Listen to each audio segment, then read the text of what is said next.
नाजरीन, आप देख रहे हैं इंसाफ टाइम्स और यह हमारा खास प्रोग्राम खास खबरें आपके लिए, जहां हम लेकर आते हैं देश, समाज, इंसाफ और आपके अधिकारों से जुड़ी बड़ी और अहम खबरें। तो आइए शुरू करते हैं आज की पहली खबर से। नालंदा बेटे की हत्या कर शव गंगा में फेंका। बिहार के नालंदा जिले के हरनौत थाना क्षेत्र से दिल दहला देने वाली वारदात सामने आई है। एक पिता ने अपने ही बेटे की हत्या कर शव गंगा में बहा दिया। आरोप है कि घटना के पीछे पारिवारिक कलह और सौतेली मां से अवैध संबंध का विवाद अहम कारण था। मृतक के नाना की शिकायत पर पुलिस ने पिता, सौतेली मां और चचा को हिरासत में लिया। पूछताछ में पिता हत्या की बात कबूल की है। फिलहाल शव की तलाश गंगा में जारी है। थाना अध्यक्ष अमरदीप कुमार ने कहा, सही कारण और पूरी कहानी जांच के बाद साफ होगी। मुजफ्फरपुर, नाबालिग से दरिंदगी, आरोपी गिरफ्तार। मुजफ्फरपुर के कटरा थाना क्षेत्र में शादीशुदा और 3 बच्चों के पिता पर नाबालिग से दुष्कर्म का आरोप है। नाबालिग जलावन लाने गई थी, तभी आरोपी ने उसे झाड़ियों में खींच लिया। पीड़िता का भतीजा गवाह बना और उसने परिजनों को घटना बताई। पुलिस ने आरोपी को नशे की हालत में घर से गिरफ्तार किया। थाना प्रभारी रानी कुमारी के अनुसार मेडिकल कराया गया है और आरोपी न्यायिक हिरासत में है। महाराष्ट्र, एक महिला का नाम वोटर लिस्ट में 6 बार। महाराष्ट्र के नाला सोपारा में 39 वर्षीय सुषमा गुप्ता का नाम मतदाता सूची में 6 बार दर्ज पाया गया है।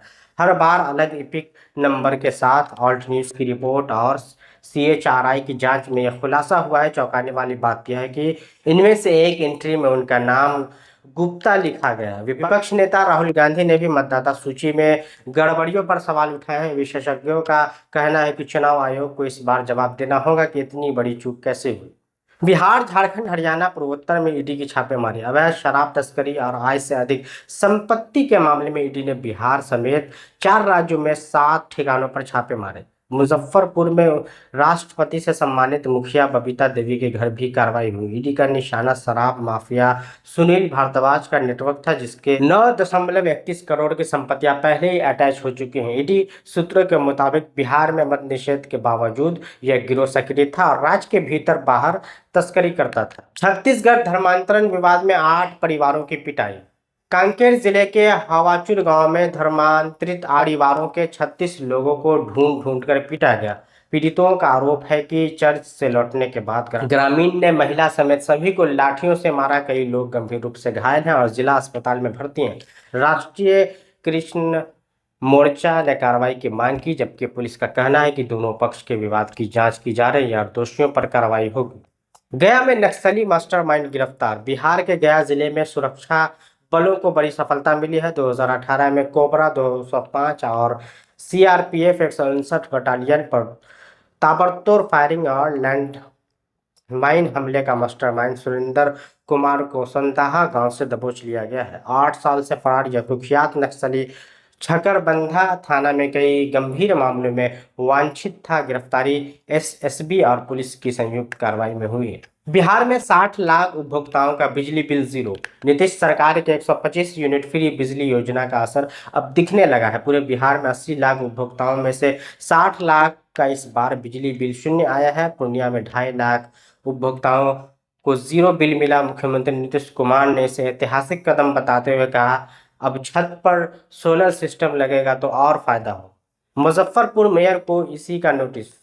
मुजफ्फरपुर नगर निगम की मेयर और बीजेपी नेता निर्मला साहू के नाम 2 अलग अलग वोटर ID का नाम मिलने पर चुनाव आयोग ने नोटिस जारी किया है। 16 अगस्त तक उन्हें अपना पक्ष रखना है। नेता प्रतिपक्ष तेजस्वी यादव ने दावा किया कि उनके देवर के पास भी 2 वोटर कार्ड हैं और आयोग से कार्रवाई की मांग की। सोशल मीडिया पोस्ट पर लालू यादव को कोर्ट का नोटिस। मुजफ्फरपुर की अदालत ने RJD सुप्रीमो लालू प्रसाद यादव को बिहार बलात्कार जैसी टिप्पणी के मामले में नोटिस भेजा है। वकील सुधीर ओझा की शिकायत पर दर्ज इस केस में आरोप है कि इस पोस्ट में करोड़ों बिहार वासियों की भावनाएं आहत हुई हैं। अगली सुनवाई 24 सितंबर को होगी। प्रशांत किशोर का नीतीश लालू मोदी पर हमला। नवादा में जनसभा के दौरान जनस्वराज पार्टी के प्रशांत किशोर ने कहा, बच्चों के पास कपड़े चप्पल नहीं, फैक्ट्री बिहार में लगनी चाहिए, गुजरात में नहीं। उन्होंने अपील की कि वोट नेताओं के नाम पर नहीं, बच्चों के भविष्य के लिए दिया और जनता से नीतीश कुमार को बाय बाय कहने को कहा। मरे हुए लोगों के साथ चाय, राहुल गांधी का तंज। राहुल गांधी ने बिहार में वोटर लिस्ट गड़बड़ी पर चुनाव आयोग को घेरते हुए वीडियो शेयर किया, जिसमें वे उन लोगों के साथ चाय पीते दिखे जिन्हें वोटर लिस्ट में मृत घोषित कर दिया गया है। उन्होंने कहा, जिंदगी में कई अनुभव हुए लेकिन मरे हुए लोगों के साथ चाय पहली बार पी। राहुल का आरोप है कि तेजस्वी यादव के विधानसभा क्षेत्र में भी ऐसे ही कई मामले हैं और आयोग ने कोई जवाब नहीं दिया। स्वामी प्रसाद मौर्य को थप्पड़ मारने वालों को 11 लाख का इनाम।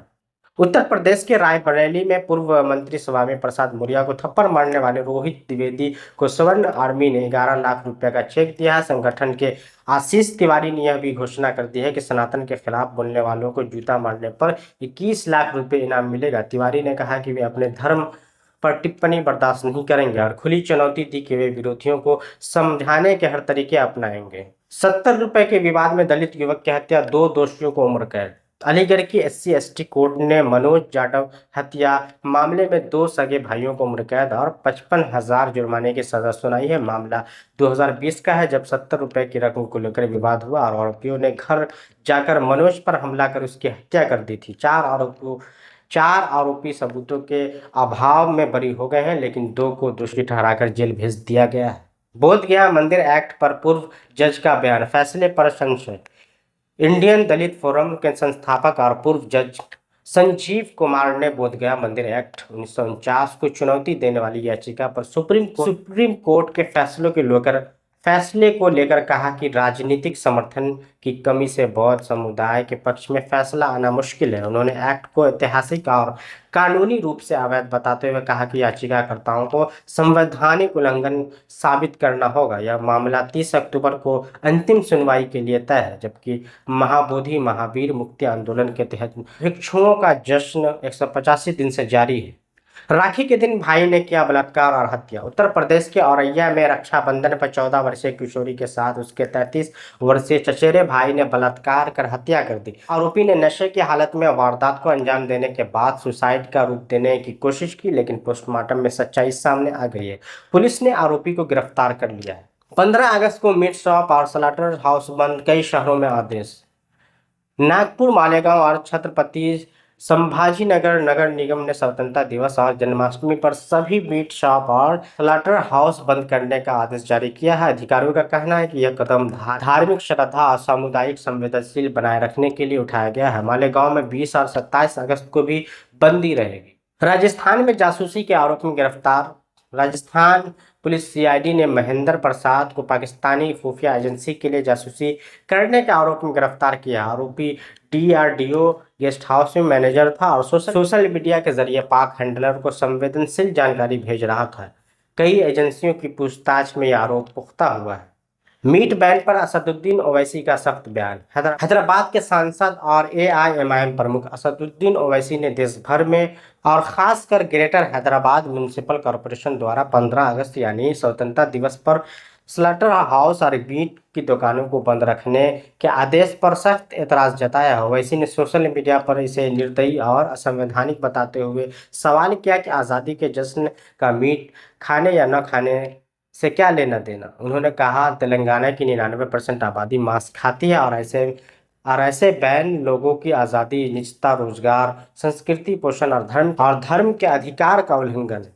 इसी बीच यह मामला अब अदालत में भी पहुंच गया है। तेलंगाना हाई कोर्ट ने GHMC से पूछा है कि आखिर किस कानून के तहत उन्होंने 15 अगस्त और जन्माष्टमी पर बीफ शॉप और स्लॉटर हाउस बंद करने का आदेश जारी किया है। याचिकाकर्ता का कहना है कि GHMC एक्ट की धारा 533B में ऐसा करने का कोई स्पष्ट अधिकार नहीं दिया गया और यह आदेश मनमाना संवैधानिक अधिकारों के खिलाफ है। जामनेर में 21 वर्षीय युवक की बेरहमी से हत्या। महाराष्ट्र के जामनेर तहसील के छोटे बेटावर गांव में 21 वर्षीय सुलेमान रहीम खान की दिन दहाड़े अगवा कर हत्या कर दी गई। आरोप है कि 9 से 15 हमलावरों ने पहले उसे पुलिस स्टेशन के पास एक कैफे से उठाया, कई जगहों पर ले जाकर बेरहमी से पीटा और फिर गांव में लाकर आखिरी हमला किया। सुलेमान हाल ही में 12वीं पास करके पुलिस भर्ती की तैयारी कर रहा था और उसी दिन आवेदन जमा करने गया था। हमले के बाद उसे अस्पताल में ले जाने के बजाय उनके घर के दरवाजे पर लाकर छोड़ दिया गया, जहां उसकी मौत हो गई। पोस्टमार्टम में सामने आया कि उसके शरीर का शायद ही कोई हिस्सा हो जहां चोट के निशान न हो। पिता रहीम खान का कहना है कि उन्होंने मेरे बेटे को बेरहमी से पीटा और हमें,